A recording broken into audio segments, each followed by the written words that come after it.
We meet again at last. The circle is now complete. What's the world coming to? Well, you got a problem with what I did, Anthony? No. Hey, no. Fucking rat, anyways. Whole family's all rats. Would have grew up to be a rat. Stupid bastard. I can't fucking believe it. Gee, I'm real sorry your mom blew up, Ricky. Now you're gonna dig the fucking thing. You're gonna dig the hole. You're gonna do it. I got no fucking line. You're gonna do it. Fuck yes, I'll take the fucking hole. I don't give a fuck. I realized that what was living behind that boy's eyes was pure and simple evil.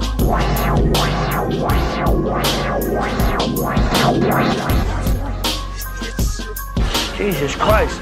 Mister, you okay in there? Put some vintage coffees around here someplace. Have you any idea what the cost of your actions is? What their effect might be? Or are you to give them hope? What do you give them? We give them happiness. And they give us authority.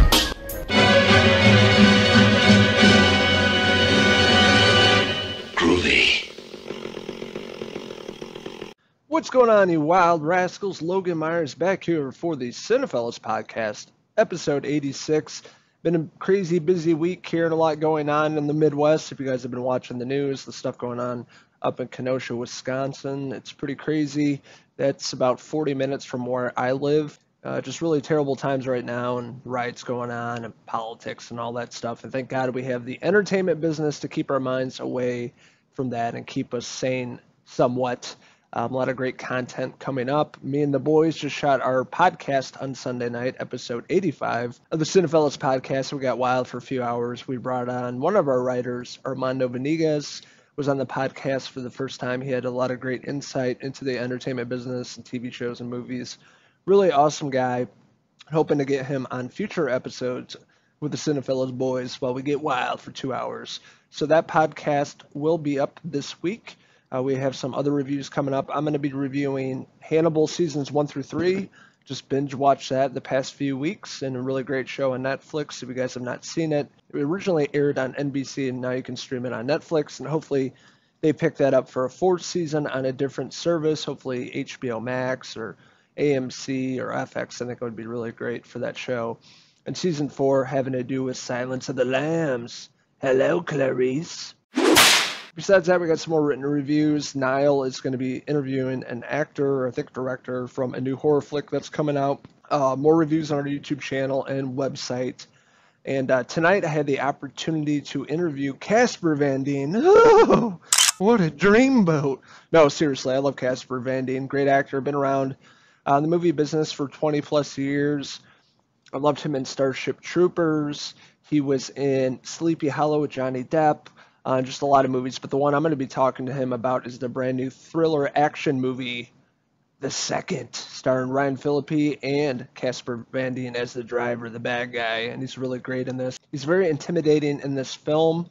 A lot of great fight sequences, and I love seeing Ryan Phillippe still acting. The guy hasn't aged in 20 years since I Know What You Did Last Summer. And really solid action thriller, a lot of nods and throwbacks to the old 80s and 90s action movies, and you can tell these guys were really kicking some ass and really fighting to the death in this movie. I had a great conversation with him talking about films he's been in, how he got involved with this project, the overall experience of making a movie, and also stepping behind the camera as a director and looking forward to him directing more films in the future. He loves being an actor, but he likes being behind the camera and looks up to a lot of great filmmakers of our time like Steven Spielberg. The Second will be hitting video on demand and digital on September 1st. Here's my conversation with the man, the myth, the legend, Casper Van Dien.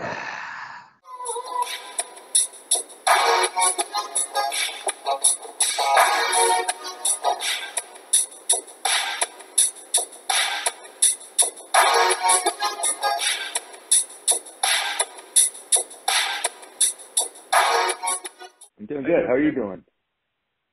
I'm doing good. Surviving all these crazy times going on. What about yourself? It is crazy times, isn't it? Yeah, I live up in suburbs of Chicago, and there's all this crazy stuff going on in Wisconsin right by us, so it's been pretty weird lately, but doing all right. Yeah. Stay safe, man. Yeah, I'm trying to. I've been staying at home, trying not to go out too often. Yeah, me too. Yeah, I want to say that we're huge fans of your work. Loved your role in the second. Loved you in Starship Troopers, obviously. You have great taste. I do. I like good movies, that's for sure, and good actors. So how did you get involved with this project? Brian Skiba and I had done another film together, and he called me up and goes, "Hey, I got something perfect for you. This role it's totally you, man." And then I read Driver, and I'm like, now I have to look at myself in the mirror and think, what was he seeing? That's a good role for you. That's what he said was a good movie. He said it was a good role for me, and he actually said yesterday to me, he said, "I really love it. You're going to love it when you see it, guys. You're going to love what you did." So that's what he said. What was like the overall experience like making this film? I loved being a part of it. First of all, Brian Skiba he's very prepared, and he's a lot of fun to work with, and he wanted to do this throwback to like the early '90s films where they did a lot of the practical, fights and action and stuff like that. So it's not a lot of CGI stuff or anything like that. It's just the real deal. And the stunt guys on it we constantly went to the dojo and we're training with them for like 9 days beforehand for 3 hours at night, and then working on the set and going over it. So they're choreographing this, and it's like a dance. And then Ryan's pretty physical, so he and I could go at it. And then they had stunt doubles for like when I get tossed out the window. That's another guy. It wasn't me. It's a lot of, it's a lot of fun. I loved it. They're such good guys, the stunt guys. So I'm really thrilled to be a part of it.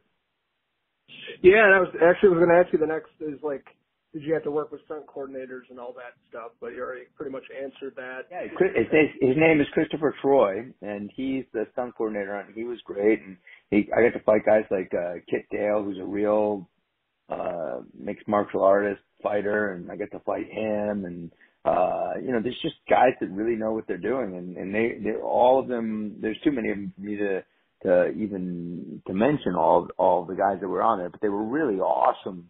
And really knew what they were doing. They made me and Ryan look great, and that's the best thing, That's what you want in a fight. Sure. And we got to throw down a lot, and it's a lot of fun to do the action things and get beat up and know that you're not going to get really beaten up, but then going home and icing yourself knowing that you got beat up.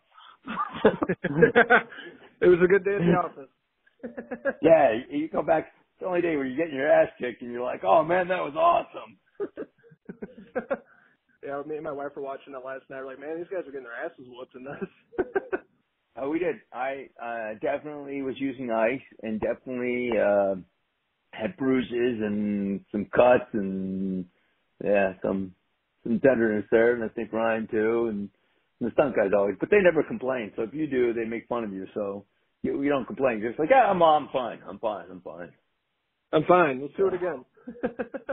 And with that being said, did you have like an overall idea how you wanted to play this character in the movie, or did you like kind of collaborate with Brian, the director? Well, I have to ask him why he thought that I was perfect for this role.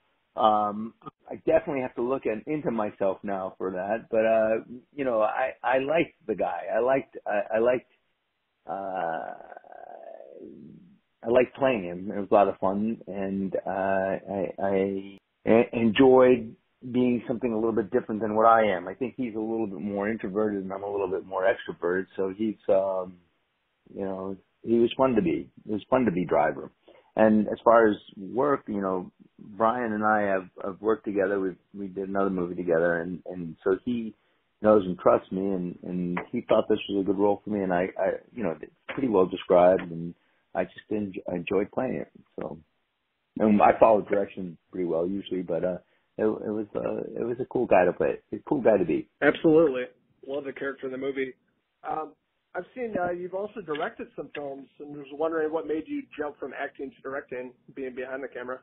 Well, I fell in love with directors when I was a little boy. I fell in love with watching different directors of different films, and when you see Star Wars and you see these westerns, and you get to be a fan of John Ford and Kurosawa and all these different directors, Spielberg, and you see all these different things that you're a fan of, and you want to see other films that these guys have made.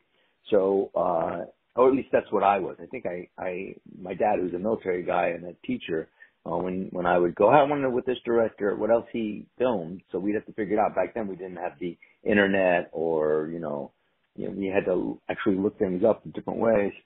you know, and we had to figure different things out. But it was fun to see, you know, that was something that was interesting to me. So I've always wanted to be a, you know, a storyteller, and it was fun to be able to direct some. I love being an actor, and I'll never stop doing that. But if I get an opportunity to direct something again, I'd rather it be something more. You know, I love doing the Lifetime films and that first film for the Asylum. I'll always appreciate the opportunities that all those different producers, the 3 different producers that I worked with, and the three different companies I worked for, the 2 of them going to Lifetime though. I'll appreciate those opportunities and really be grateful for them. But I'd like to direct something more of a film that I'd be more interested in watching or, you know, participating in. I did watch those films. I did because I directed and I edited and I had to do that, and then they re-edited them for the way they wanted because I didn't have control of that. But someday I'd like to do one that would be more, you know, like a Western would be more my cup of tea, I think, or a sci-fi film. 2-part question, I should say. Do you have any upcoming projects, and where can we find you on social media? I am not on social media at all, so that's easy. So you can't find me. You can look me up on the IMDb, I guess. And I have a lot of projects coming out. Right now I have a movie out called G-Lock. I have another movie out called The Warrant, which is a Western. I have one called Rope, which is out, I think, on Netflix. And I'm still in All-American on the CW. And we're going to be shooting our 3rd season coming up. Honored to talk to you today. We're huge fans of your work for the past, 20 years. Love everything you do, and looking forward to the future. And thanks for getting interviewed today for our website. I really appreciate you interviewing me, man. Thank you. And I welcome to the Roughnecks. Absolutely. You have a good rest of your day, Casper. You too. So that was my interview with Casper Van Dien. Really smart, intelligent, laid-back guy. I wish I could have talked to him a lot longer. As I said in the interview, I had about 20 questions lined up. It probably only got around about 5 or 6 in 10 minutes, which kind of sucks. But hopefully we'll keep in contact and get a hold of him. Maybe we can expand this conversation, and I can ask all the questions I really wanted to, being a great Hollywood actor for the last 20-plus years, and, you know, being in a lot of great films that I've enjoyed over the years. Sleepy Hollow, like I was saying. Alita Battle Angel, he was in Robert Rodriguez' James Cameron film that came out a few years ago that I reviewed. Had a great time with that movie, great sci-fi flick, and then obviously Starship Troopers. And his new film, The Second, and he's got a lot of projects in the works. He's a very busy man. And really great guy, great conversation. One of my favorites thus far in terms of the Cinephellas interviews. Just an easygoing guy, and I didn't feel really stressed out about it. I just felt like I was talking to an old friend that I've known forever. Casper Van Dien, if you guys don't know him, great actor. Look up his filmography and IMDb, his little bio. This is Logan Myerz signing out from Cinephellas Studios for Cinephellas Podcast, episode 86. Until next time, cheers! God bless this beautiful country.